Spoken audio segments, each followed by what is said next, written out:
कोहिनूर यह आज किसी पहचान का मोहताज नहीं है।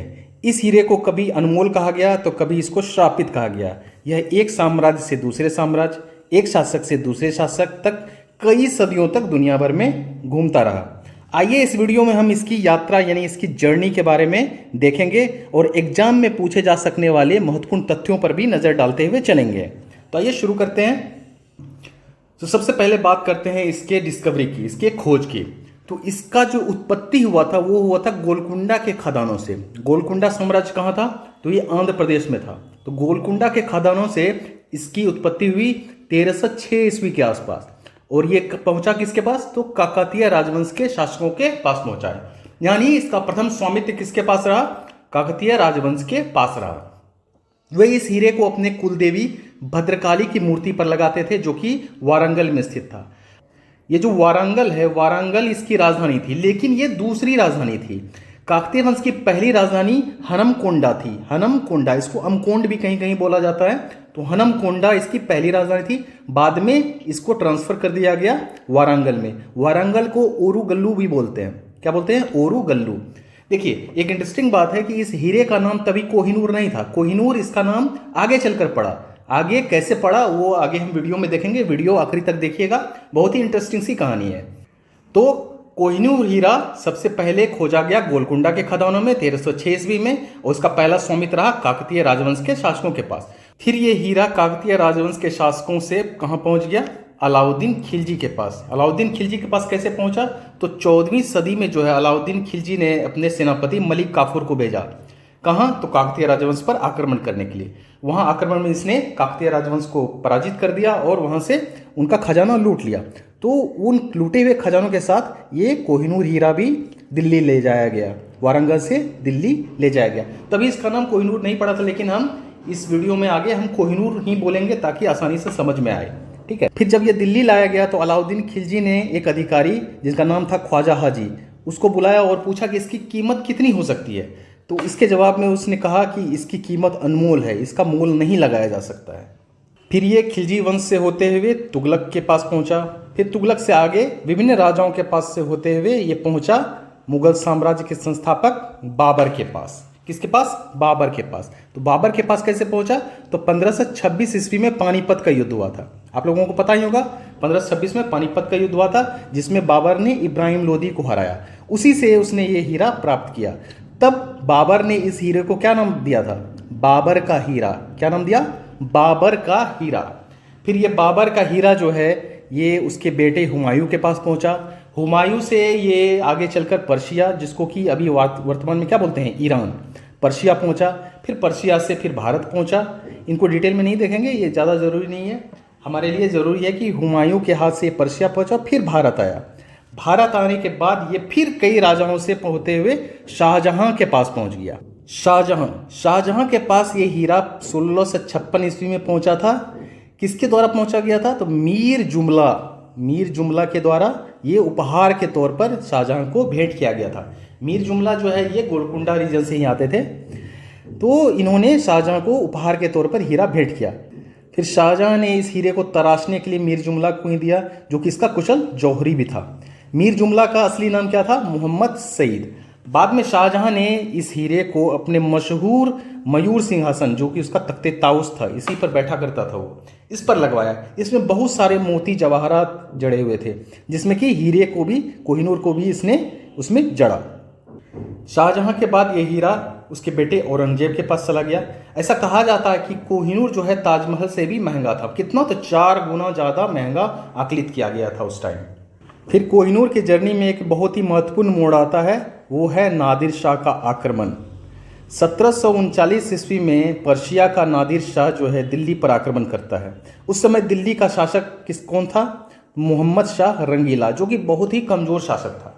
उस टाइम नादिर शाह ने जमकर दिल्ली में बवाल मचाया, भयंकर लूटपाट की। उसका लक्ष्य ही था खजाना लूटना, वह कोई शासन करने नहीं आया था। शासन करना उसका उद्देश्य था ही नहीं, उसका मेन लक्ष्य था खजाना लूटना, क्योंकि दिल्ली उस टाइम बहुत ही वैभवशाली साम्राज्य था। और उसने दिल्ली पर आक्रमण किया, मोहम्मद शाह रंगीला को परास्त किया और जमकर लूटपाट मचाया। नादिर शाह के डर से जो है मोहम्मद शाह रंगीला ने क्या किया? कोहिनूर को अपने पगड़ी में छुपा लिया था। कोहिनूर को अपने पगड़ी में छुपा लिया ताकि उसको ना मिले। परंतु एक नूरबाई नाम की नर्तकी थी, उसने नादिर शाह के कान में बता दिया कि कोहिनूर बादशाह ने पगड़ी में छुपा लिया है। तो एक पुरानी परंपरा थी कि बादशाह द्वारा अपने पगड़ी को अदला बदली किया जाता था, मतलब एक्सचेंज किया जाता था। नादिर शाह ने इसी बात का दबाव बनाया मोहम्मद शाह रंगीला पर। काफ़ी देर तक आनाकानी करने के बाद मोहम्मद शाह रंगीला को मानना पड़ा। जैसे ही उसने पगड़ी उतारी, यह हीरा नीचे गिरा और जमीन पर हीरा देखते ही नादिर शाह के मुंह से निकला कोह-ए-नूर, मतलब रोशनी का पहाड़, माउंटेन ऑफ लाइट। तभी से इसका नाम पड़ गया कोहिनूर, यानी कोहिनूर नामकरण जो है इसका नादिर शाह के द्वारा किया गया था। इसके बाद नादिर शाह कोहिनूर को लेकर भारत से फारस चला गया, पर्शिया चला गया, यानी वर्तमान का ईरान, वहाँ चला गया। फिर आगे चलकर यह हीरा नादिर शाह के बाद उसके पोते शाहरुख मिर्जा के पास गया। उसके बाद यह अहमद शाह दुर्रानी को मिला। अहमद शाह दुर्रानी क्या किया, इस हीरो को लेकर अफगानिस्तान पहुंच गया और अपने साम्राज्य की स्थापना की। फिर यह हीरा पहुंचा शाह शुजा दुर्रानी के पास। ये पहुंचा उसके पास 1803 ईस्वी में। जैसा कि इस हीरे के बारे में कहा गया था कि ये एक शापित हीरा है, इसके बारे में यह कहा गया है कि जो इस हीरे का मालिक होगा वो पूरी दुनिया का मालिक होगा, लेकिन इसका दुर्भाग्य भी उन्हीं के साथ रहेगा। तो ये हीरा जिन जिन लोगों के पास पहुंचा, जिन जिन शासकों के पास पहुंचा, या तो उनका साम्राज्य बिखर गया या उनका जिंदगी तबाह हो गया।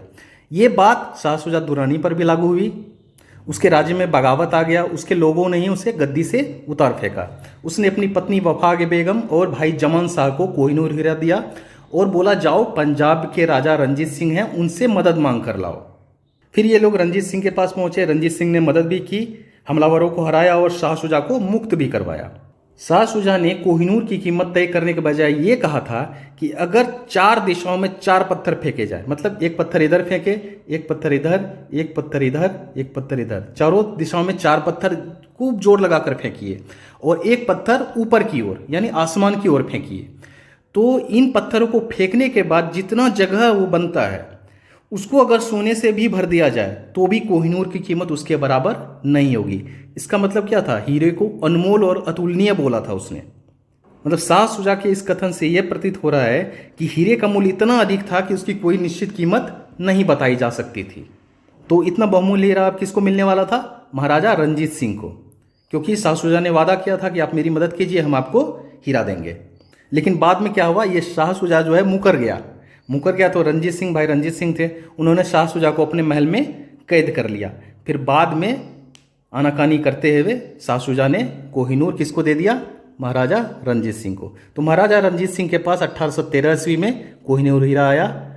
मतलब इस तरह से फिर ये हीरा घूम फिर कर कहाँ आ गया, भारत आ गया, वापस भारत आ गया सिख साम्राज्य में। महाराजा रंजीत सिंह सिख साम्राज्य के शासक थे। अब इस हीरे का मिसफॉर्चून जो है महाराजा रंजीत सिंह को भी नहीं बख्शा। 1838 ईस्वी में महाराजा रंजीत सिंह अस्वस्थ रहने लगे। बाद में उन्होंने अपनी इच्छा व्यक्त की कि इस कोहिनूर को जो है जगन्नाथ मंदिर को दे दिया जाए, क्योंकि यह भी कहा गया था कि ये हीरा सिर्फ भगवान और स्त्रियों के लिए सही है। मतलब इसके श्राप से सिर्फ या तो भगवान बच सकते हैं या स्त्री बच सकती है। इसलिए महाराजा रंजीत सिंह ने कहा कि हीरा जगन्नाथ मंदिर को दान दिया जाए। लेकिन 1839 में रंजीत सिंह की मृत्यु हो गई। बाद में ये हीरा मंदिर को नहीं दिया गया। फिर ये हीरा पहुंचा दिलीप सिंह के पास, जो कि महाराजा रंजीत सिंह के उत्तराधिकारी थे। गद्दी संभालते समय दिलीप सिंह मात्र 5 साल के थे, इसलिए उसकी मां जिंद कौर ही वास्तविक रूप से सत्ता संभालती थी। फिर एंट्री होती है ब्रिटिश की। ब्रिटिश ने भी कोहिनूर के बारे में बहुत सुन रखा था और उसको पाने की लालसा भी थी। इसलिए उसने ये देखा कि अभी सिख साम्राज्य बहुत कमजोर स्थिति में है, तो उस पर आक्रमण किया। कई युद्ध हुए, उसमें एक निर्णायक युद्ध हुआ, द्वितीय आंग्ल सिख युद्ध। इसमें जो है सिख साम्राज्य की हार हुई और अंग्रेजों की जीत हो गई। फिर हुआ लाहौर की संधि, जो कि 1849 में हुआ था। इस संधि के तहत जो है ब्रिटिश ने कोहिनूर को अपने नियंत्रण में ले लिया और महाराजा दिलीप सिंह को भेज दिया इंग्लैंड। उनको भेज दिया इंग्लैंड पेंशनर बनाकर, ठीक है। यानी कोहिनूर अब पहुंच गया किसके पास, तो ब्रिटिश के पास। अब इसको प्लान किया गया कि इसको इंग्लैंड भेजा जाएगा। लेकिन इंग्लैंड भेजने से पहले डलहौजी जो थे, उन्होंने असिस्टेंट मजिस्ट्रेट थियो मैटकल को बुलाया और कहा कि इसकी हिस्ट्री और जर्नी के बारे में एक डॉक्यूमेंट तैयार करो, हम हीरा के साथ इसको जो है इंग्लैंड भेजेंगे। फिर 1850 ईस्वी में ये हीरा इंग्लैंड भेज दिया गया। फिर ये किसको भेंट किया गया, तो महारानी विक्टोरिया को भेंट कर दिया गया। डेविड ब्रिस्टर ने कोहिनूर को और खूबसूरत बनाने के लिए इसमें कटिंग किया, जिससे ये हीरा कितना रह गया, 105 कैरेट का रह गया और महारानी के क्राउन में इसको जड़ दिया गया। हम इस कथन को देख चुके हैं इस हीरे के बारे में, जो कि कहा गया है कि इस हीरे का मालिक होगा वो दुनिया का भी मालिक होगा, लेकिन वह इसके सभी दुर्भाग्य को भी जानेगा। केवल भगवान और महिला ही बिना किसी दंड के इसे पहन सकती है, अर्थात इसके श्राप या मिसफॉर्चून से सिर्फ भगवान और औरतें ही बची रह सकती है। अब इस कोहिनूर को वापस लाने की मुहिम भी शुरू हुई कब, तो 1947 में जैसे ही भारत आज़ाद हुआ उसके बाद से ही शुरू हो गई थी। यहाँ तक कि 1997 में एक पिटिशन भी साइन किया गया और ब्रिटिश गवर्नमेंट से रिक्वेस्ट की गई कि हीरा भारत को वापस कर दिया जाए। लेकिन बाद में जो है पाकिस्तान, अफगानिस्तान और ईरान तीनों इसके स्वामित्व का दावा करने लगा और बोला कि हीरा हमें वापस करें। पाकिस्तान का ये कहना था कि महाराजा रणजीत सिंह लाहौर से शासन करते थे, लाहौर से, तो ये हीरा हमारा हुआ। अफगानिस्तान कहता है कि दुर्रानी साम्राज्य हमारा था। ईरान बोलता है नादिर शाह ने इसे लिया था, तो ये हमारा है, हमें वापस करो। लेकिन ब्रिटिश ने सारी मांग को अस्वीकार कर दिया। तो वर्तमान स्थिति अभी ये है कि कोहिनूर हीरा इंग्लैंड में है और क्राउन ज्वेल्स का हिस्सा है।